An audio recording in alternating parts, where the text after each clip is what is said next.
सोचिए कि आप बिस्तर पर लेटे हुए हैं और आपको नींद नहीं आ रही है।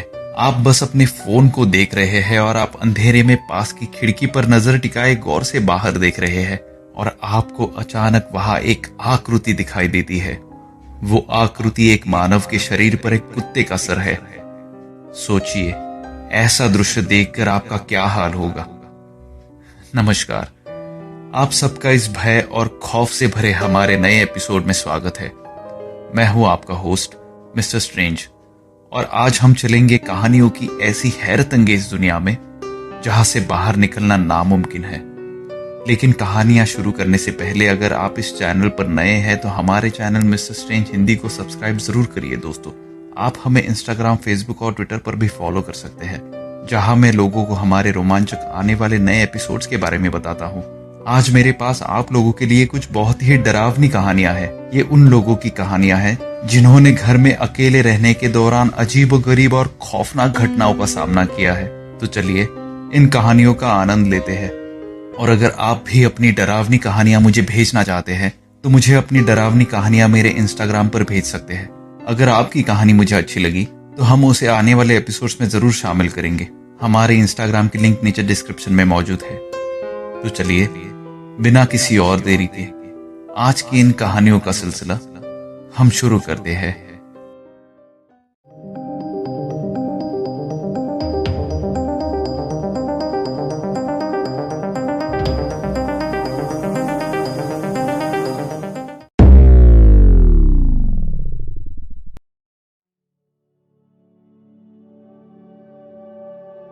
कहानी 1, मेरे बचपन का अनुभव, जिसे भेजा है जॉनथन रीव्स ने।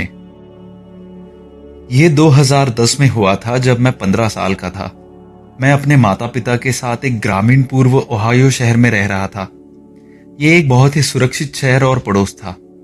वहां के हर घर एक दूसरे से शायद 1/4 मील दूर बने हुए थे और सभी दिशाओं में जंगल से घिरे हुए थे। हमारे पास स्पाइक नाम का एक कुत्ता था और साथ ही कुछ तोते भी थे। खैर, तो ये सब नवंबर की शुरुआत में एक गर्म दिन में शुरू हुआ था। मुझे उस हफ्ते का तापमान भी याद है, जो कि 30 डिग्री था, जो उस क्षेत्र में बहुत ही सामान्य है। उस समय मेरे माता पिता को एक बिजनेस ट्रिप पर जाना था, इसलिए मुझे घर पर अकेला छोड़ दिया गया था। उस वक्त सूरज पश्चिमी आकाश में जल्द ही अस्त हो रहा था। मुझे यह भी उल्लेख करना चाहिए कि मेरे माता पिता ने मुझे एक पुरानी कार खरीदी थी जिसे वो समय समय पर इस्तेमाल करते थे। मैं अपने पिताजी के साथ उस कार पर अपने बाहरी गैराज में काम करने में बहुत घंटों बिताता था। भले ही उस वक्त मुझे ड्राइविंग नहीं आती थी, पर मैं अक्सर अपने दोस्तों के साथ उस कार को चलाने की कल्पना करता था। उस दिन मौसम अच्छा था, इसीलिए मैंने बाहर जाने का और कार पर अपने काम करने का फैसला किया।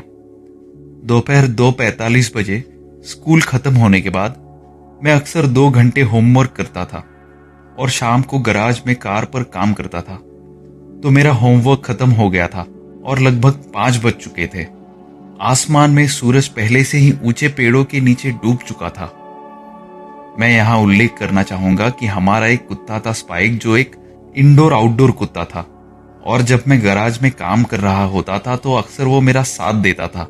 स्पाइक एक जर्मन शेपर्ड लैब मिक्स था, इसलिए वो मेरी तरफ काफी प्रोटेक्टिव था। तो लगभग 5:15 के आसपास मैं अंत में स्पाइक के साथ गैराज में बाहर निकल गया और मैंने कार पर चीजों के साथ काम करना शुरू कर दिया। मैंने अपने गैराज के दरवाजे को थोड़ा सा खुला छोड़ दिया था ताकि ठंडी शरद ऋतु की हवा गैराज के अंदर आ सके।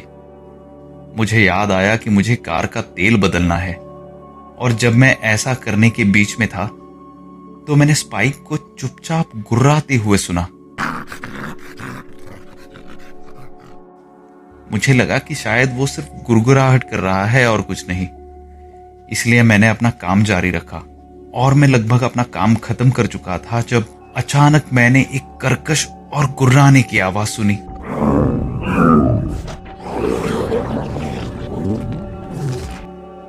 तो मैंने स्पाइक की ओर देखा, लेकिन वो सो रहा था। फिर वो खरोशने और गुर्राने की आवाज सुनकर अपनी नींद से जाग गया और भौंकते हुए मेरे गैराज के सामने वाले दरवाजे पर भाग गया। मैंने अपना काम बंद कर दिया और स्पाइक के साथ सामने की ओर भागा। जब मैं वहां पहुंचा और गैराज के दरवाजे के दरार से बाहर देखा तो मेरा पूरा शरीर रोमांच और डर से हिल गया, क्योंकि बाहर एक काले भूरे रंग का भेड़िए जैसा प्राणी दरार वाले गैराज के दरवाजे के नीचे रेंगने की कोशिश कर रहा था। वो अंदर आने के लिए संघर्ष कर रहा था, क्योंकि उसका शरीर किसी तरह से झुका हुआ था। इसके हाथ और पैर अजीब कोनों पर झुके हुए थे और वो रेंगते हुए अंदर आने की कोशिश कर रहा था। एक पल के लिए मैंने उस भेड़िए की आंखों में आंखें मिलाकर देखा और ऐसा लगा जैसे मैं इसे घंटों तक घूर रहा हूं। भले ही ये केवल 1 मिनट या उससे कम रहा होगा, लेकिन मैं जिस ट्रांस में था वह अचानक से टूट गया जब मैंने देखा कि उस जानवर ने उस दरवाजे से नीचे आने में बहुत प्रगति की है। जब मैंने ये देखा, मैंने स्पाइक को पकड़ लिया और हम एक साथ घर की ओर भागे, जहां मैंने फिर दरवाजा बंद कर दिया।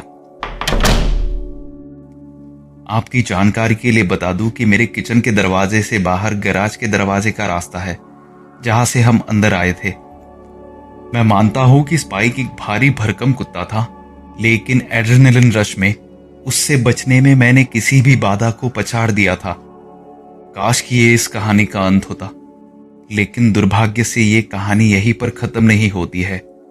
घर में प्रवेश करने और दरवाजा बंद करने के कुछ ही समय बाद मैंने गैराज के सीमेंट के फर्श पर कुछ भारी सरसराहट सुनी, जो उस गैराज के अंदर के दरवाजे से आ रही थी, जहां से हम अभी अंदर दौड़कर आए थे। स्पाइक अब और भी उग्र रूप से भौंक रहा था। उसी वक्त दरवाजे की दूसरी तरफ से खड़खड़ाहट की आवाजें सुनाई देने लगी। इससे मैं डर गया और मैं तुरंत उस दरवाजे से दूर हो गया।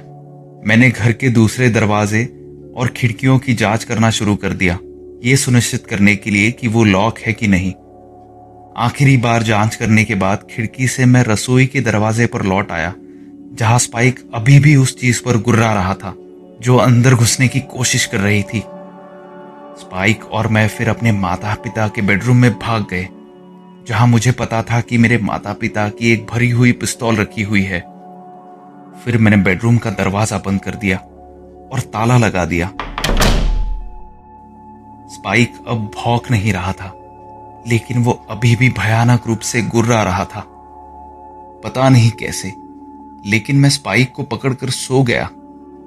मैं शायद कुछ ही घंटों के लिए सो रहा था जब मैंने नीचे से कुछ सुना, जो लकड़ी के टुकड़े की आवाज लग रही थी।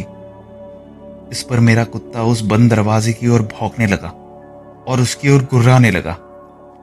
उसी वक्त मैंने सुना भारी कदमों की आवाज।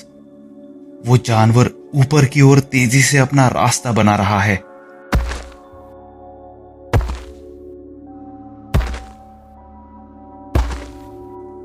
सच कहूं तो मुझे लगा कि मैं अपने घर पर अकेला मरने वाला हूं। फिर उस घिनौने जानवर ने धीरे धीरे मेरे माता पिता के बेडरूम के दरवाजे को तोड़ने की कोशिश करना शुरू कर दिया। शुक्र है कि उस घर में बेडरूम के दरवाजे ठोस लकड़ी के बने हुए थे, इसलिए उसे किचन के दरवाजे के मुकाबले ज्यादा मेहनत करनी पड़ी, क्योंकि यह दरवाजा काफी मजबूत था। मैं इस बार घबराया नहीं। मैंने सोचा कि क्या मुझे पुलिस को फोन करना चाहिए। मैंने अपनी जेब में हाथ डाला, लेकिन मेरा फोन वहां नहीं था। मैंने उसे गैराज में ही छोड़ दिया था। उसके बाद मैंने एक फोन की तलाश की जो शायद मेरे माता पिता के बेडरूम में हो, लेकिन नहीं। मैं इस राक्षस से एक दरवाजे की दूरी पर था, जो स्पष्ट रूप से बहुत खूनी इरादे से मेरे पास आ रहा था, और कौन जानता है कि उसके सर पर क्या खून सवार हो। मैं रात भर जागता हुआ बैठा रहा और उस चीज को दरवाजे पर खरोचते और गड़गड़ाते हुए सुनता रहा।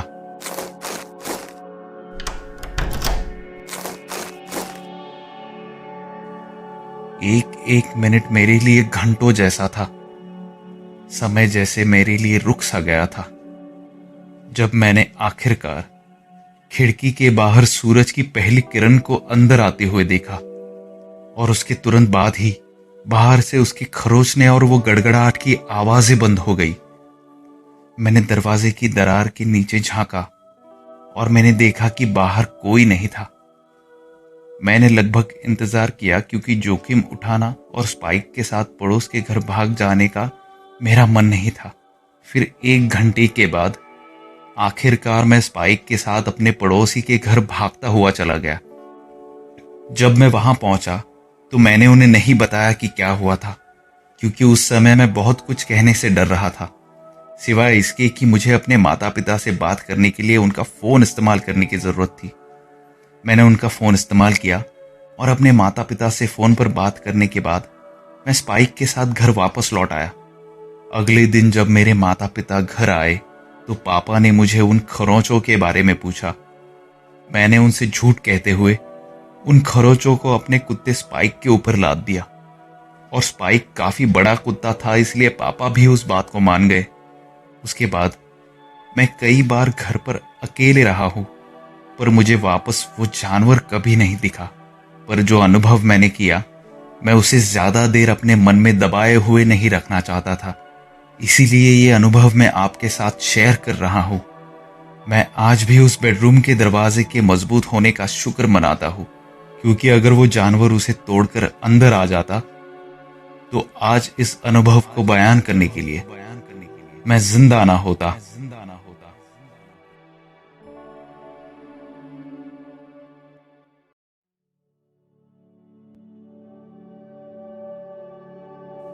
कहानी 2, होम अलोन, जिसे भेजा है डेविड ने। मैं वो बच्चा था जिसे आप कुंडी लगाने वाला बच्चा कह सकते हैं। इसका मतलब है कि मेरे माता पिता दोनों काम करते थे और काम के सिलसिले में अक्सर बाहर ही रहते थे और मुझे घर में अकेला रहना पड़ता था। इसीलिए मैंने स्कूल के आने जाने के लिए बस की सुविधा ली हुई थी। जब मैं स्कूल में होता था तो घर की चाबी भी अपने पास ही रखता था, क्योंकि घर पर कोई नहीं होता था। इसलिए मैंने हर दिन कुछ घंटे अकेले बिताए थे। जब मैं 9 साल का था, मेरे माता पिता ने हमें एक उच्च मध्यम वर्ग के पड़ोस में एक नए घर में शिफ्ट कर दिया था। वो पड़ोस काफी सुरक्षित माना जाता था, जहां कोई अनहोनी होने की कोई संभावना नहीं थी। यह अमेरिका के यूटाह शहर का एक उपनगर था। घर पर अकेले रहना लगभग 8 वर्षों के लिए असामान्य था, और कभी कभार सेल्समैन के दरवाजे पर दस्तक देने के अलावा और कोई नहीं आता था। पर मैं दरवाजा नहीं खोलता था, क्योंकि मेरे माता पिता ने मुझे स्ट्रिक्टली दरवाजा न खोलने को कहा था। 2012 में जब मैं 17 साल का हुआ, तब मेरे माता पिता ने फैसला किया कि वो एक हफ्ता बिताना चाहते हैं और वेंडोवर नवाडा शहर जाना चाहते हैं। वो दोनों वहां जाना और जुआ खेलने का आनंद अक्सर लिया करते थे, और जहां हम रहते थे वो शहर वहां से केवल 1 घंटे की ही दूरी पर था। उन्होंने मुझे शुक्रवार की रात से रविवार की सुबह तक घर पर अकेले छोड़ दिया। अब मेरे जैसे बहुत से 17 साल के बच्चे घर पर अकेले होंगे तो दोस्तों को घर बुलाकर पार्टी करेंगे शायद, लेकिन मैं पार्टी करने वाला बच्चा नहीं था। फिर भी मैंने अपने दोस्तों को वैसे भी घर बुलाने की कोशिश की, लेकिन मुझे लगता है कि उनके पास करने के लिए कुछ और मजे थे और मेरे दोस्तों ने इनकार कर दिया। तो मैंने अकेले ही वीडियो गेम खेलकर हफ्ता बिताने की सोची। लेकिन मैं हाई स्कूल में एक एथलीट बचा था, और मैं पूरे समय एक सोफे पर पूरे दिन कैसे बैठ सकता था भला। इसलिए शुक्रवार की शाम को लगभग 7 बजे अपना वीडियो गेम बंद करके मैंने एक छोटी सी वॉक के लिए बाहर जाने का फैसला किया। जब मैं अपने घर से बाहर जा रहा था तब सूरज लगभग डूब गया था। तभी मैंने देखा कि मेरे घर के सामने एक होंडा सिविक की एक पुरानी कार खड़ी हुई है, और अंदर कुछ लोग बैठे हुए हैं और मुझे देख रहे हैं। मैंने उन 3 लोगों को ठीक से देखा, पर उन्हें मैंने पहचाना नहीं। लेकिन मैंने इसके बारे में ज्यादा नहीं सोचा। मैं पड़ोस के इलाके में लगभग 1 मील की दौड़ पर निकल पड़ा। मैंने हर स्ट्रीट लाइट के लिए जॉगिंग और चलने के बीच बारी बारी से पास किया। ये एक कंडीशनिंग थी जो मेरे कोच ने मुझे सिखाई थी। जब मैं जॉगिंग करके कुछ मिनट बाद घर आया, तब तक वो कार वहां से चली गई थी। मैं घर के अंदर वापस गया और थोड़ा पानी पी लिया, और मैं GTA 5 गेम खेलने लग गया। लगभग रात के 1 बजे मैंने फैसला किया कि मुझे अब सोना चाहिए। मेरे गोल्डन रिट्रीवर कुत्ते को मैं अपने साथ अपने बिस्तर में ले गया। मैंने ट्रू टीवी का ऑपरेशन रेपो शो टीवी पर लगाया, जो रात के समय चलने वाला एकमात्र शो था। कुछ मिनटों के बाद मैंने सुना, बाहर जोरों से 4 आवाजें आई, जैसे कोई जोरों से कुछ पटक रहा हो। मेरा कुत्ता काफी चिंतित व्यवहार कर रहा था और मुझे लगा कि ये मेरे दोस्त हो सकते हैं जो बाहर आए हुए होंगे और अपनी कार का दरवाजा जोर से बंद कर रहे होंगे। मैं बाहर देखने गया। मैं अपनी खिड़की से बाहर देखकर सोच रहा था कि मेरे दोस्तों को उनकी कार से बाहर निकलते हुए देखूंगा, लेकिन मैंने अपने दोस्तों को नहीं देखा। पर मैंने देखा कि वो होंडा सिविक कार फिर से मेरे घर के बाहर खड़ी थी।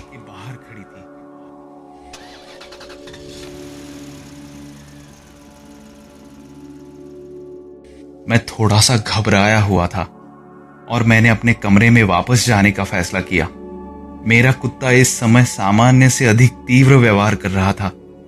तभी मैंने कुछ और जोर से खटखटाने की आवाजें सुनी। मेरे रोंगटे खड़े हो गए और मेरा कुत्ता धीमी आवाज में गुर्राया। मैंने उसे पहले कभी ऐसा करते हुए नहीं देखा था, यहाँ तक कि मैं भी डरा हुआ था। आपको बता दूं कि जब मैं एक बच्चा था तब मैं बंदूकों के साथ काफी खेला करता था, जिसे मैं शूटिंग के लिए इस्तेमाल करता था। मुझे पता था कि मेरे पिताजी ने उन्हें कहाँ रखा था। मैंने अंदर जाकर अपने पिता की सेमी ऑटो 12 गेज की शॉटगन उठा ली। मुझे यकीन नहीं था कि क्या हो रहा है। मैंने फैसला किया कि मैं घर में गश्त लगाऊंगा, ये देखने के लिए कि वो कार वाले कोई चोर या कोई गुंडे तो नहीं है। मैं पुलिस को सिर्फ इसलिए नहीं बुलाना चाहता था क्योंकि मैंने सिर्फ कुछ शोर सुना था। मैं दूसरी मंजिल से नीचे बेसमेंट में गया, लेकिन मैंने ना ही किसी को सुना और किसी को नहीं देखा। फिर मैंने देखा खिड़की से बाहर वो होंडा सिविक कार वहां से चली गई थी। पूरी तरह से डरा हुआ मैं वापस बिस्तर पर गया और आखिरकार मैं सो गया। जब मेरे माता पिता रविवार सुबह वापस आए तो उन्होंने मुझे घर के पीछे बैकयार्ड में कुछ काम करने के लिए दिया। मैं घास खींच रहा था और मेरे पिताजी झाड़ू लगा रहे थे हमारे बेसमेंट के प्रवेश द्वार की सीढ़ियों पर। जब अचानक उन्होंने जोर से मेरा नाम पुकारा तो मैं ये जानने के लिए दौड़ पड़ा कि वो किस बारे में मेरे नाम से चिल्ला रहे हैं। उस बेसमेंट के दरवाजे पर गंदे जूतों के निशान बने हुए थे, जैसे कि किसी ने उसे लात मारने की कोशिश की हो। पिताजी ने मुझसे पूछा, क्या तुम और तुम्हारे दोस्त घर में इधर उधर घूम रहे थे? जरूर तुम्हारे दोस्तों ने ही ये लात मारने वाली हरकत की होगी। उनकी ये बात सुनकर मेरा खून ठंडा हो गया और मुझे एहसास हुआ कि 2 रात पहले मैंने जो शोर सुना था वो ये था कि किसी ने मेरे घर में होते हुए घर के अंदर घुसने की कोशिश की थी। और मुझे शक है कि ये उस होंडा सिविक कार में बैठे हुए लोग ही थे जिन्होंने ये किया होगा। पर इस बात को जो और डरावना बनाता है वो ये है कि वो लोग जानते थे कि मैं घर के अंदर था, क्योंकि उन्होंने मुझे दौड़ते हुए देखा था जब मैं बाहर जॉगिंग के लिए गया था। मुझे ये सोचकर डर लगता था कि उनके इरादे क्या होंगे, क्योंकि वो जानते थे कि मैं वहां था। लेकिन मैं खुशकिस्मत हूं कि वो बंदूक हथियाने की मेरी तरकीब सही थी। मेरे पिताजी ने सिर्फ इतना कहा, अच्छी बात है कि हमने उस दरवाजे को मजबूत किया है, वरना मैं तुम्हारे दोस्तों को नहीं छोड़ता। फिर कुछ दिनों बाद मैंने अपने बॉय स्काउट लीडर यानी मेरे कोच से बातचीत की। उनकी एक छोटी बेटी थी जो मेरे जैसे इकलौती संतान थी। उन्होंने मुझे बताया कि जब वो उसी हफ्ते घर में अकेली थी तो उसने कहा कि कोई उनके घर में घुस गया था, इसलिए उनकी बेटी ने अपने पिता के AR-15 राइफल के साथ खुद को बाथरूम में बंद कर लिया। उसने कहा कि उसे कई आदमियों को बात करते हुए घर में तोड़फोड़ करते हुए सुना। उन्होंने बाथरूम में जाने की कोशिश की और तभी उसने AR राइफल के बोल्ट को बैटरी पर स्विच कर दिया, जिससे तेज धातु की आवाज हुई। जिससे डरकर वो लोग भाग गए। मुझे उस कोच की लड़की के लिए बुरा लगा। वो मुझसे कई साल छोटी थी, लेकिन मुझे बहुत खुशी थी कि उसके पास संभवतः उन्हीं लोगों से अपना बचाव करने का साधन था जिन्होंने मेरे घर में घुसने की कोशिश की थी। मैंने अपने पिताजी को आज तक सच्चाई नहीं बताई है, और मैं आज भी जब घर पर अकेला होता हूं तो डर जाता हूं कि कहीं कुछ अनहोनी ना हो जाए।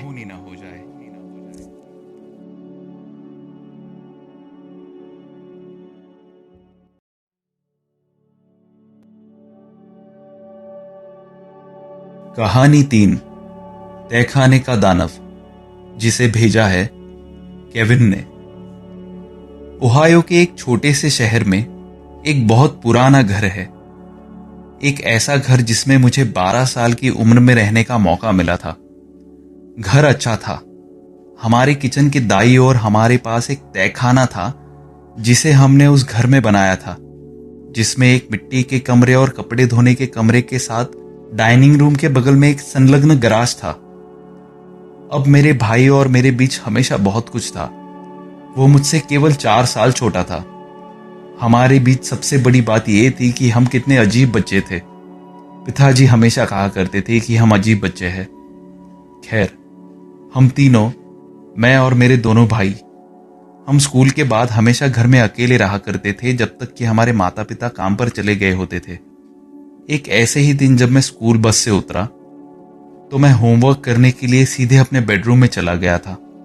तभी होमवर्क करते वक्त मैंने ध्यान दिया कि कहीं घर के अंदर से ठक ठक की आवाज आ रही थी, जिसने मुझे पागल कर रखा था।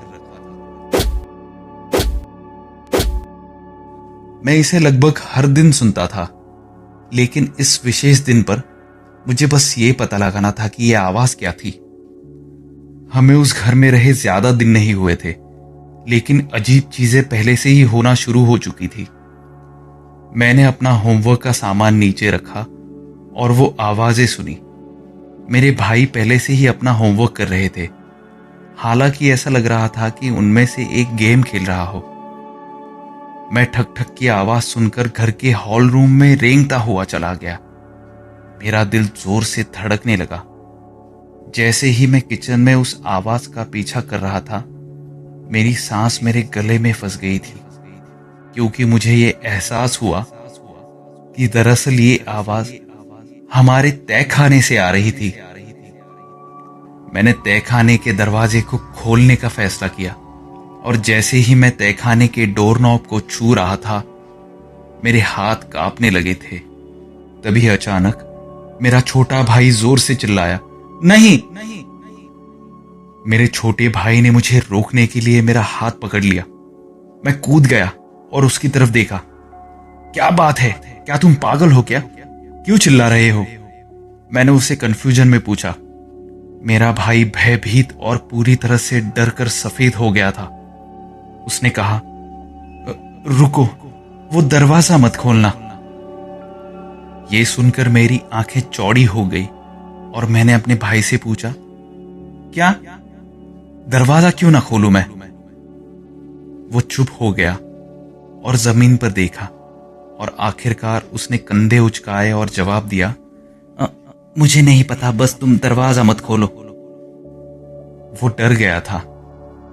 फिर कुछ दिन बीत गए और वो ठक ठक जोर से हो रही थी, या शायद मैं बस इस पर अधिक ध्यान केंद्रित कर रहा था। ये शनिवार का दिन था और मेरे माता पिता बाहर गए हुए थे, इसलिए मैं अपने भाइयों की देखभाल कर रहा था जो ऊपर गेम खेल रहे थे, और मैं किचन में रैमन नूडल्स बना रहा था। फिर अचानक वो ठक ठक की आवाज फिर से आई। मैं इसे बर्दाश्त नहीं कर सकता था। मैंने गर्म पानी नूडल्स में डाल दिया और तहखाने के दरवाजे पर चला गया। मैं दरवाजे के हैंडल तक पहुंचने में हिचकिचा रहा था। मेरा दिल मेरे गले में था। जैसे ही मैंने उस दरवाजे के हैंडल को घुमाया, मेरी बाहों पर बाल और मेरी गर्दन के पिछले हिस्से के बाल खड़े हो गए। मैंने अपनी सांस रोक रखी थी। जैसे ही दरवाजा खुला, अंदर इतना अंधेरा था कि मुझे कुछ भी दिखाई नहीं दे रहा था। मैं अंधेरे में लाइट स्विच ढूंढ रहा था। मैंने लाइट स्विच ऑन किया। उस कमरे में मध्यम सी रोशनी छा गई थी। मैंने उस मंद रोशनी के माध्यम से झांक कर देखने की कोशिश की कि वो ठक ठक की आवाज आखिर कहां से आ रही है और ये कौन कर रहा है। पहले तो मुझे कुछ दिखाई ही नहीं दिया, लेकिन मेरा सिर चकरा रहा था। मुझे यकीन था कि यहां नीचे जरूर कुछ तो था। मैं तहखाने के चारों ओर घूरते हुए धीरे धीरे सीढ़ियों से नीचे उतर गया। हर कदम के साथ मुझे लगा कि मेरा दिल मेरी छाती के बाहर आ जाएगा। जैसे ही मैंने आखिरी कदम उठाया, एक बर्फीले हवा का झोंका मुझे महसूस हुआ।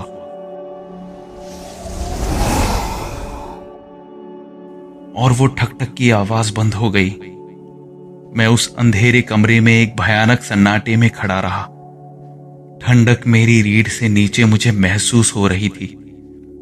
फिर मैंने सुना, मेरे कान में किसी के गुर्राने की आवाज।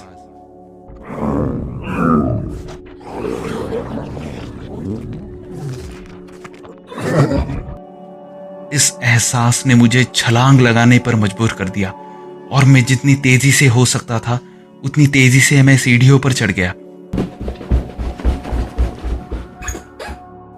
मैं कसम खाता हूं कि मुझे कुछ तो महसूस हुआ जब मैंने अपने पीछे का दरवाजा बंद कर दिया।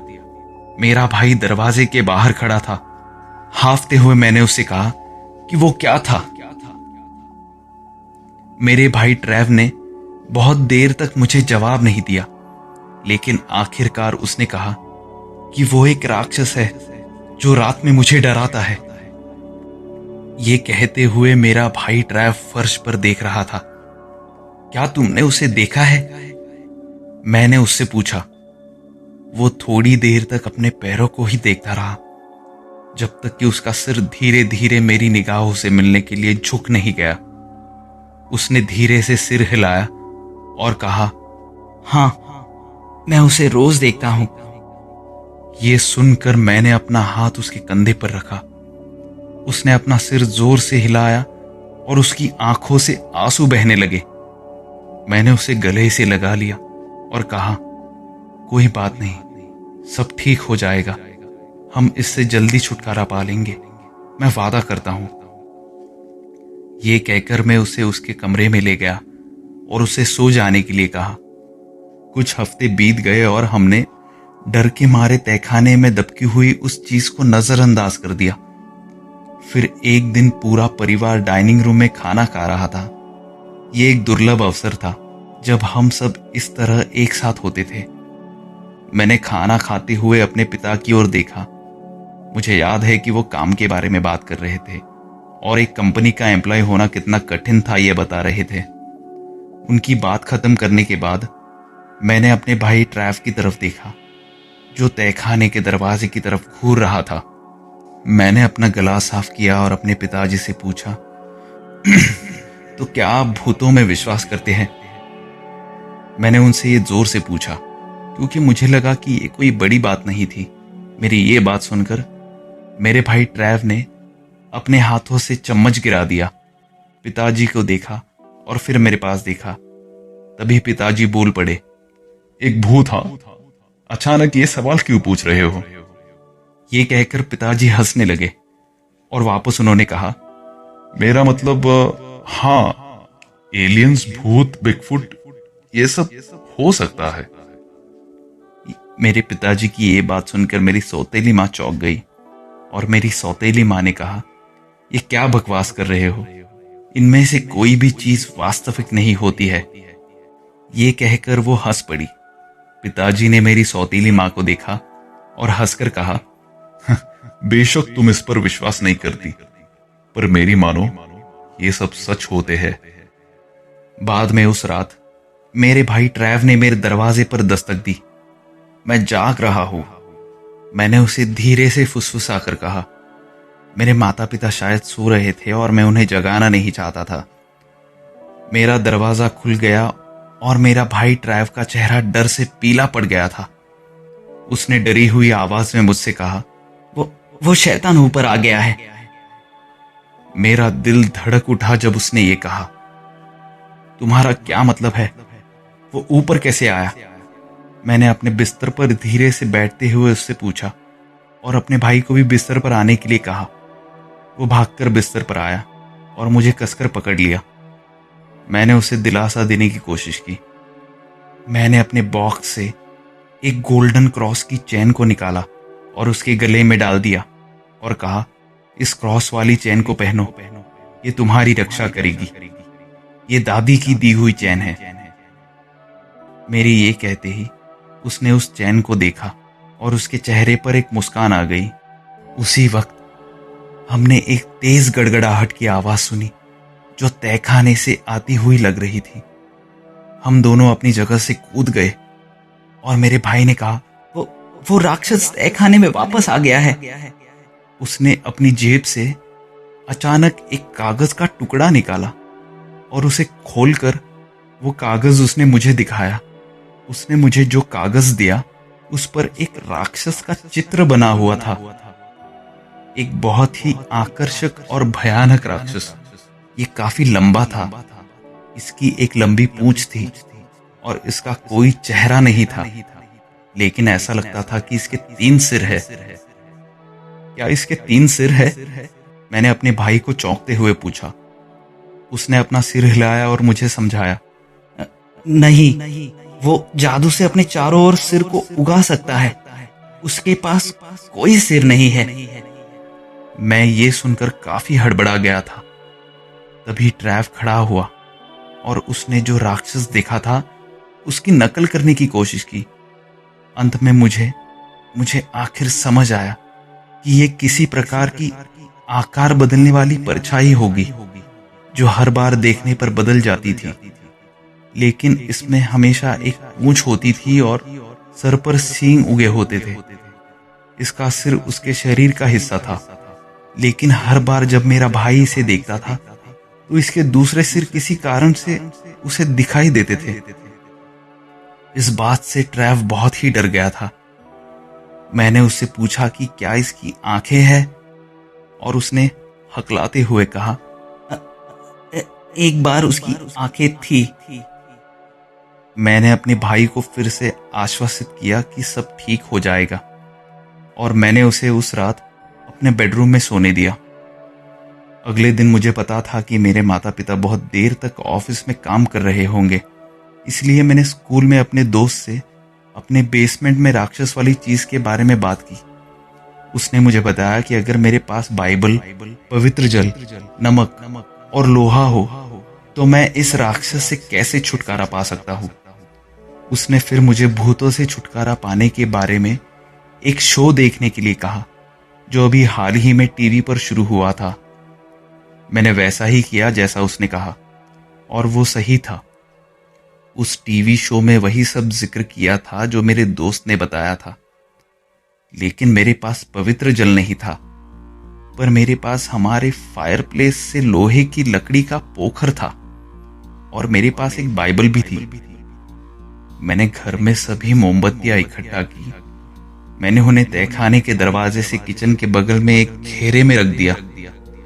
मेरे दोस्त ने मेरे लिए कुछ तंत्र मंत्र भी छपवा कर मुझे दिए थे और तहखाने का दरवाजा खोलने का सही तरीका भी उसमें बताया था।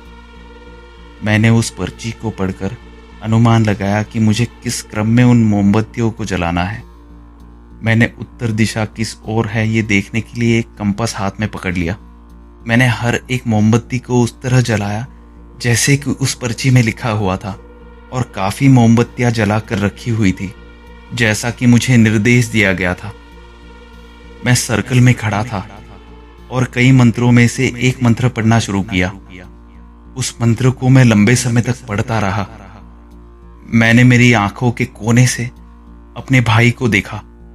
वो फ्रिज के बगल में काउंटर के पीछे छिपकर किचन के पास दबका हुआ बैठा था। फिर मेरे मंत्रोच्चार के ठीक बाद वो ठक ठक की आवाज शुरू हो गई।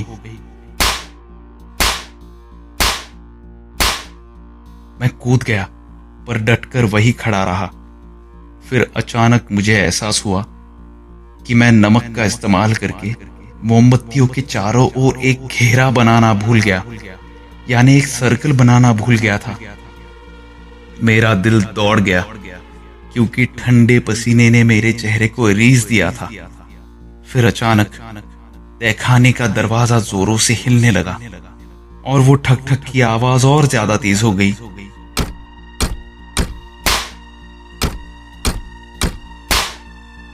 पूरे किचन और डाइनिंग रूम को ऐसा लगा जैसे वाइब्रेशंस हो रहे हो। मैंने मेरे भाई ट्रैफ की तरफ देखा जो चुपचाप रो रहा था और अपने मुंह पर हाथ रखे हुए था। मेरी खुद की आंखों में पानी आने लगा। मैंने बाइबल के अंशों को जोर जोर से पढ़ना शुरू कर दिया। जो कुछ भी मैं कर सकता था उसे रोकने के लिए वो मैंने किया। फिर अचानक तहखाने से एक गहरी गुर्राहट की आवाज आई। फिर पूरे घर में एक तेज और कर्कश आवाज गूंज उठी। मैं मोमबत्तियों के घेरे से बाहर कूद गया। फिर अपने भाई को पकड़ लिया और अपने दूसरे भाई के कमरे में भाग गया। मैंने उसका दरवाजा पटक दिया और हम दोनों जोर से हाफने लगे। जैसे ही हम अंदर घुसे, मेरा दूसरा छोटा भाई कोडी घबरा गया। हमारे चेहरों को देखने के बाद उसके सांस में सांस आई। हम लगभग 1 घंटे बाद अपनी इच्छा के विरुद्ध नीचे किचन की तरफ चले गए। मुझे ये सुनिश्चित करना था कि मेरे भाइयों को रात का खाना मिले और ये भी डर था कि मेरे द्वारा जलाई गई मोमबत्तियों से कहीं ये घर जल न जाए। जैसे ही मैं दबे पांव किचन में पहुंचा, मेरा मुंह खुला का खुला रह गया। मेरे दोनों भाई भी ठीक मेरे पीछे ही थे और हम सबने देखा कि वहां जो मोमबत्तियां रखी हुई थी वो मोमबत्तियां वहां पर नहीं थी। वो अचानक से कहीं गायब हो गई थी। मैंने पूरे घर की तलाशी की लेकिन मुझे कोई मोमबत्तियां नहीं मिली। मुझे नहीं पता कि उस दिन क्या हुआ था, लेकिन वो थपथपाना, वो गुर्राहट और वो ठक ठक की आवाज कभी बंद नहीं हुई। पर यह कहानी लिखते वक्त मुझे इस बात की खुशी है कि अब हम उस घर में नहीं रहते। उस वाकया के कुछ ही दिनों बाद मेरे माता पिता ने घर बदलने का निर्णय लिया। शायद मेरे माता पिता ने उस राक्षस को देखा था, पर वो सिर्फ इसलिए चुप थे क्योंकि वो हमें डराना नहीं चाहते थे। खैर, हम खुशनसीब है कि हमें आखिर उस राक्षस से छुटकारा मिला। पर आज भी उस तहखाने के दानव के सपने मुझे और मेरे भाई को रोज सताते हैं।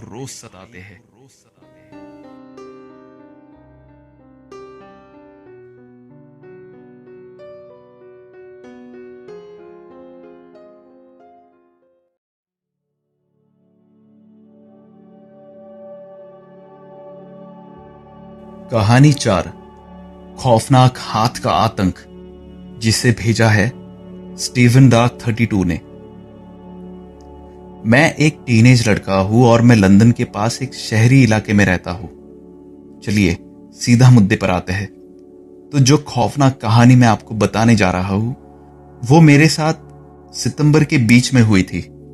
शनिवार की दोपहर लगभग 4:30 बजे हुए थे। मैं टीवी पर स्पोर्ट्स देख रहा था और एक लंबे परीक्षा के हफ्ते के कारण धीरे धीरे ऊँग रहा था और बोर हो गया था। उस समय मैं घर पर अकेला था। मेरे मम्मी पापा 24 घंटे की शिफ्ट में काम कर रहे थे और मेरी बहन एक दोस्त के घर पर थी। सब कुछ ठीक चल रहा था कि मेरा टीवी अचानक से बंद हो गया। मैं रिमोट लेने सोफे के कोने की ओर बढ़ा, पर वो रिमोट वहां नहीं था जहां मैंने उसे छोड़ दिया था। मुझे लगा मेरी थकावट के कारण शायद मुझे कोई भ्रम हो रहे हैं और मुझे सोफे के पास एक टेबल पर रिमोट मिला। मैं लगभग 15 मिनट तक टीवी देखता रहा जब मेरा टीवी एक बार फिर से बंद हो गया। मुझे फिर बेचैनी का एक अजीब सा एहसास हुआ। मैंने उस एहसास को झटकने की कोशिश की। मैं फिर से रिमोट उठाने गया, लेकिन एक बार फिर रिमोट उस जगह नहीं था जहां मैंने उसे पहले रखा था। इस पॉइंट पर मुझे एक बेचैनी की जबरदस्त भावना थी और दिल से एक आवाज निकल रही थी कि मुझे ऊपर भागना चाहिए। मैं ऊपर भागा। लेकिन मेरे टीवी रूम का दरवाजा बंद हो गया था। मैं घबरा गया। मुझे अब यह पक्का लगने लगा कि मैं उस कमरे में अकेला नहीं था। मैं वापस दरवाजे की तरफ भागा। मैंने दरवाजा खोलने की कोशिश की, लेकिन जैसे मैंने वो किया, मुझे एक ठंडा हाथ महसूस हुआ जिसने मुझे अपने कंधे से पकड़ लिया था।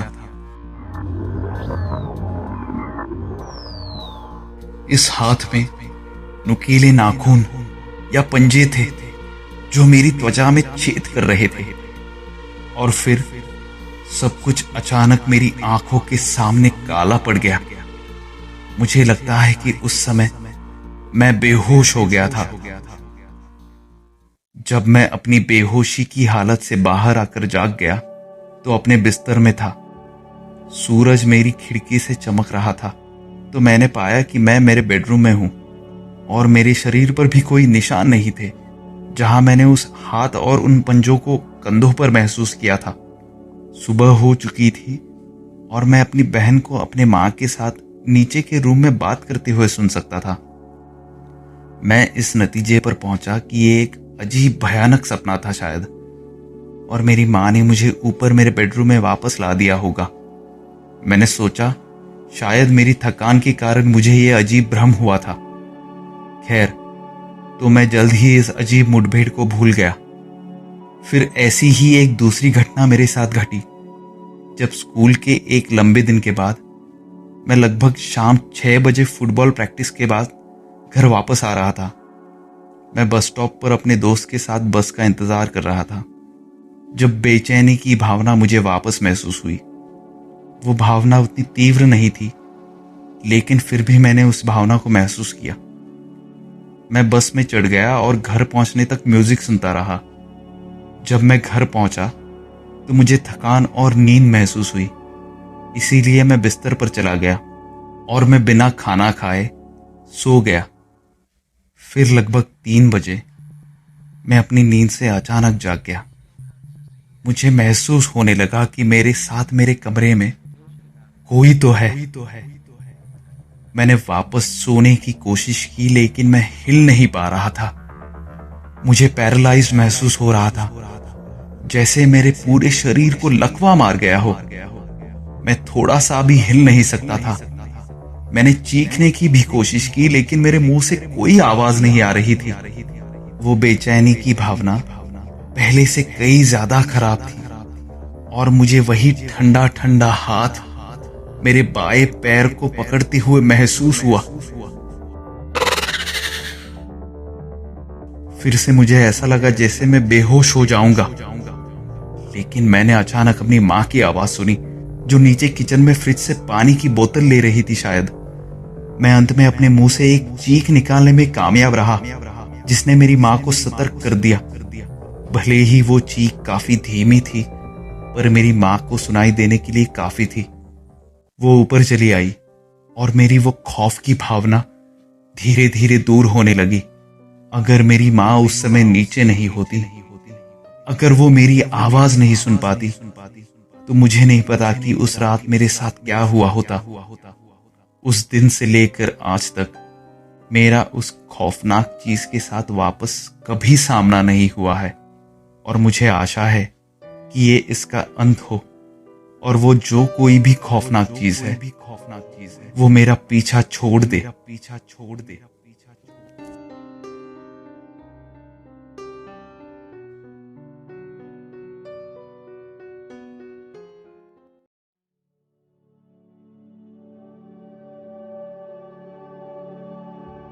कहानी 5। खौफनाक बहरूपिया और पीछा करते हुए साए, जिसे भेजा है मिस लिली वाइट ने। मैं एक सामान्य 19 साल की लड़की हूं।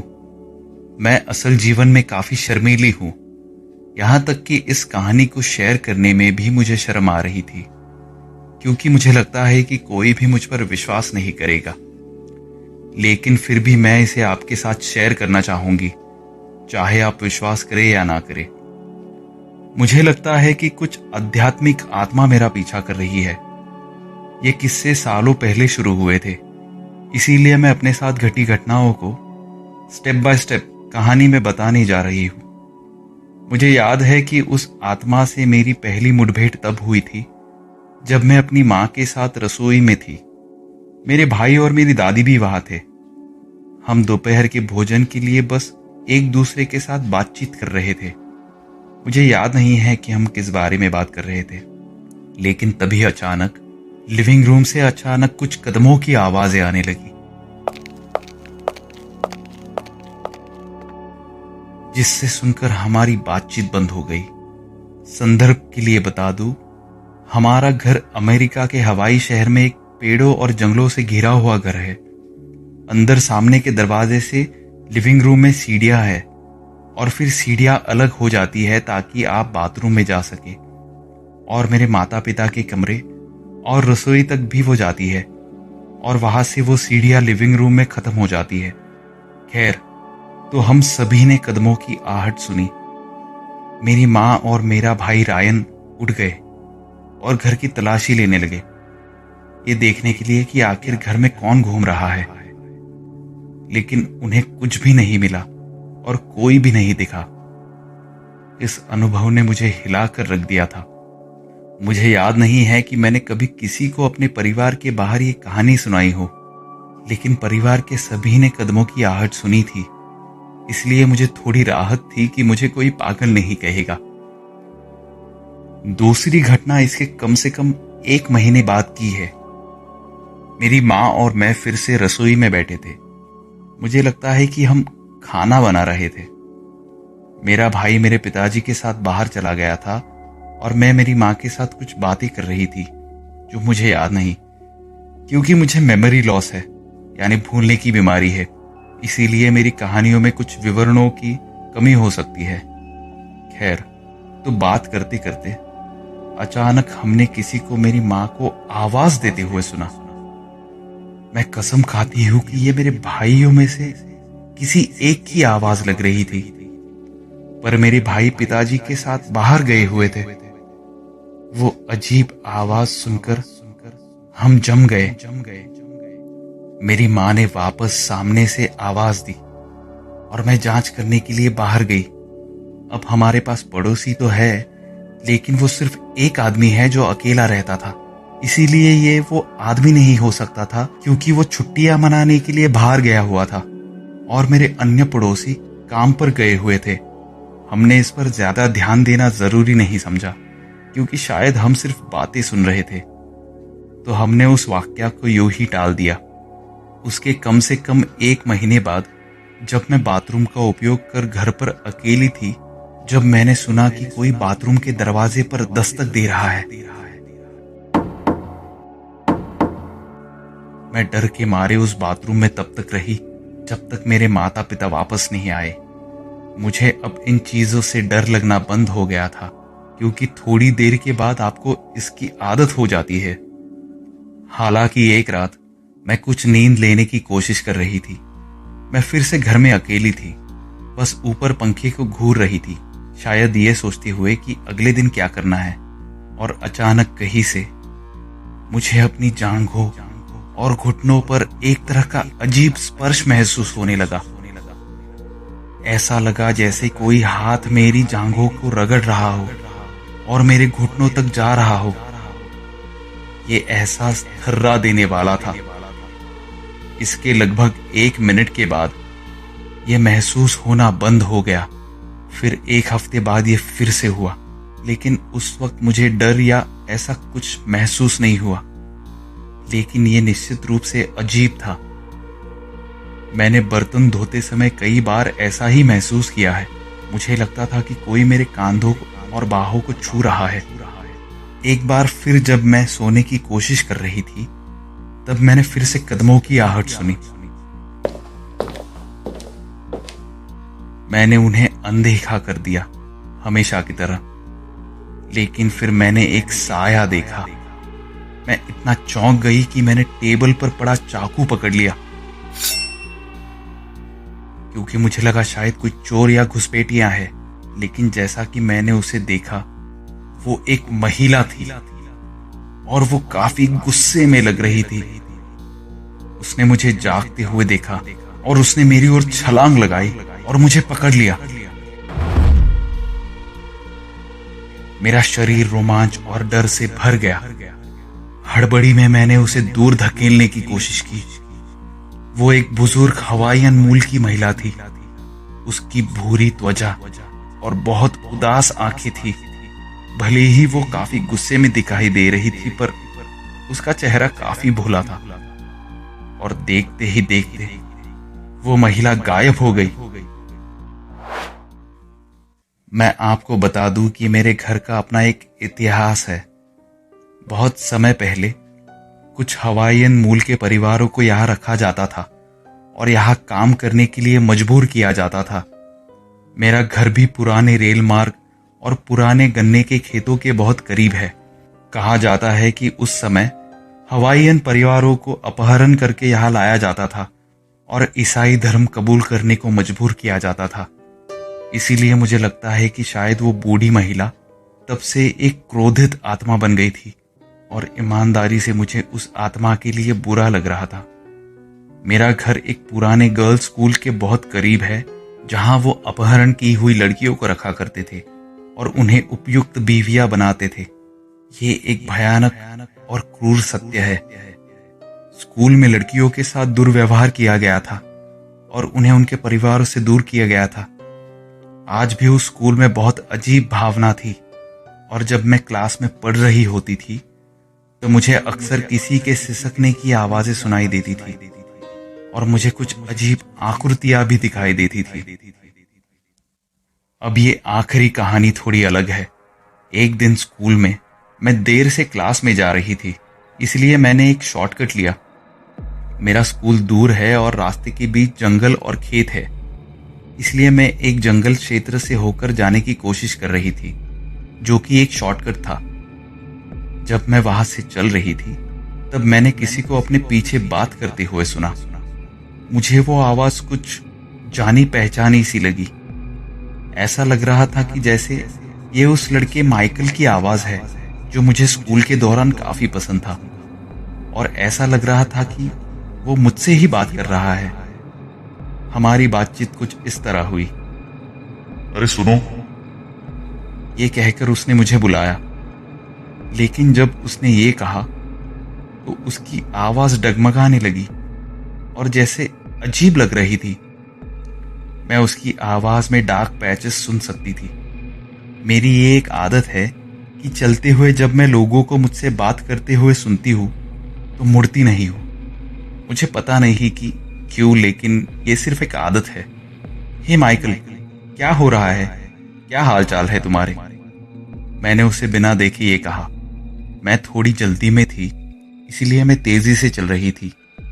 तो उसने मुड़कर जवाब दिया, ज्यादा कुछ नहीं चल रहा, बस इंग्लिश की क्लास में जा रहा हूं। जब उसने ये कहा तो ऐसा लग रहा था जैसे उसकी आवाज पर एक पर्दा पड़ा हुआ है। वो तनावग्रस्त लग रहा था, जैसे वो उसकी आवाज ना हो। फिर भी मैंने हंसकर उसे कहा, ओह, क्या तुम कंफ्यूज हो गए हो माइकल? क्योंकि आज तो इंग्लिश की कोई क्लास नहीं है। इस बातचीत के अंत तक मैं जंगल के छोर तक पहुंच गई थी और तभी मैंने महसूस किया कि माइकल मेरे कंधे को पकड़ रहा है और मैं आखिरकार उसे देखने के लिए पीछे मुड़ी। माइकल सामान्य दिखता था, लेकिन क्योंकि मुझे उस पर थोड़ा सा क्रश था, मैंने उसके रूप में थोड़ा सा अंतर देखा। उसके बाल एक अलग रंग के लग रहे थे, उसकी आंखें चमकदार थी और एक अलग रंग की भी थी। मैं उससे दूर हो गई और बातचीत में पहली बार उसने मुझे अपनी असली आवाज सुनाई। उसने कहा, मैं भी कितना पागल हूं। अलविदा, मैं तुम्हें बाद में मिलूंगा। उसकी आवाज गहरी और जानवरों जैसी थी। फिर क्लास की घंटी बजते ही मैं जल्दी से उससे पीछे हट गई। मैंने माइकल को वापस जंगल की ओर जाते हुए देखा। उसका शरीर खिंचा हुआ लग रहा था और वो थोड़ा बढ़ने लगा था।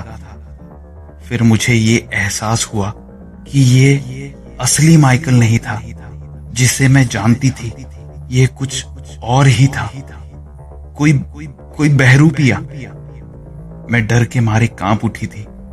मैंने तय कर लिया था कि मैं उस जंगल वाले शॉर्टकट का वापस कभी इस्तेमाल नहीं करूंगी। मेरे क्लास टीचर ने मुझे देर से आने की चेतावनी दी। फिर स्कूल खत्म होने के बाद मैंने असली वाले माइकल से बात की, जिसे मैं जानती थी, और मैंने उसे उस दूसरे बहरूपिये माइकल के बारे में नहीं बताया जो मुझे जंगल में मिला था, क्योंकि मैं उसके सामने पागल नहीं दिखना चाहती थी और वो मेरी बात पर बिल्कुल विश्वास नहीं करता। फिर उसके कुछ दिनों के बाद मैं माइकल के साथ स्कूल की होमकमिंग पार्टी में थी। हम जंगल के उसी भाग के एक प्रवेश द्वार के पास खड़े होकर बातचीत कर रहे थे। माइकल का सिर जंगल के विरुद्ध दिशा में था और मेरा सर जंगल की तरफ। तो हम दोनों बातचीत कर रहे थे और फिर अचानक मेरी आंख के कोने से मैंने उसी बहरूपिये को देखा जो जंगल के अंदर खड़ा था। उसने मुझे देखकर अपना हाथ हिलाया और अजीब तरह से मुस्कुराया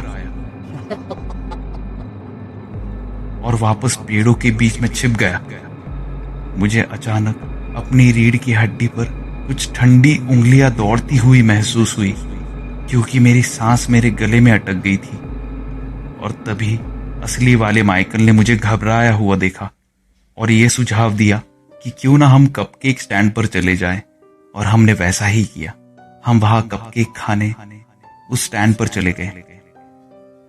जब तक कि मेरे माता पिता मुझे लेने नहीं आए तब तक हम वहीं रुके रहे। मैंने इस सब के बारे में कभी किसी को नहीं बताया और मुझे नहीं पता कि क्या मैं किसी को ये बात बता भी पाऊंगी, क्योंकि लोग मुझे पागल कहेंगे। मैं एंजाइटी और अन्य कई बीमारियों से जूझ रही हूं, पर मुझे नहीं लगता कि ये मेरी उन बीमारियों के कारण मेरा भ्रम था।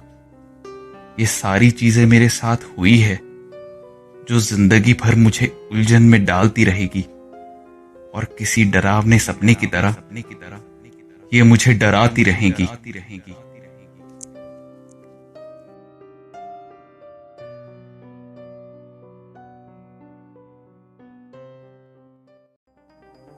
और दोस्तों, इसी के साथ आज की कहानियों का सिलसिला यहीं पर खत्म होता है। आज की कहानियां आपको कैसी लगी है आप हमें कमेंट बॉक्स में जरूर बताइए। अगर आपको आज की कहानियां अच्छी लगी होंगी तो आप इस वीडियो को लाइक जरूर करिए और हमारे चैनल मिस्टर स्ट्रेंज हिंदी को सब्सक्राइब करना बिल्कुल भी मत भूलिएगा दोस्तों, क्योंकि हम ऐसी ही खौफनाक और डरावनी और मजेदार कहानियां आपके लिए हर बार लेकर आते रहेंगे। तो चैनल को सब्सक्राइब करिए, बेल आइकन दबाइए और हमारी नोटिफिकेशंस आपको मिलती रहेंगी। और आप हमें फेसबुक, ट्विटर और इंस्टाग्राम पर भी फॉलो कर सकते हैं, जहां पर हम अपने आने वाले एपिसोड्स के बारे में आपको जानकारी देते हैं। तो दोस्तों, आशा करते हैं कि आज का ये एपिसोड आपको पसंद आया होगा। अब वक्त होता है आपसे विदा लेने का। अब हम आपसे मिलेंगे हमारे अगले नए एपिसोड में। तब तक के लिए आप सब अपना ख्याल रखिए। धन्यवाद।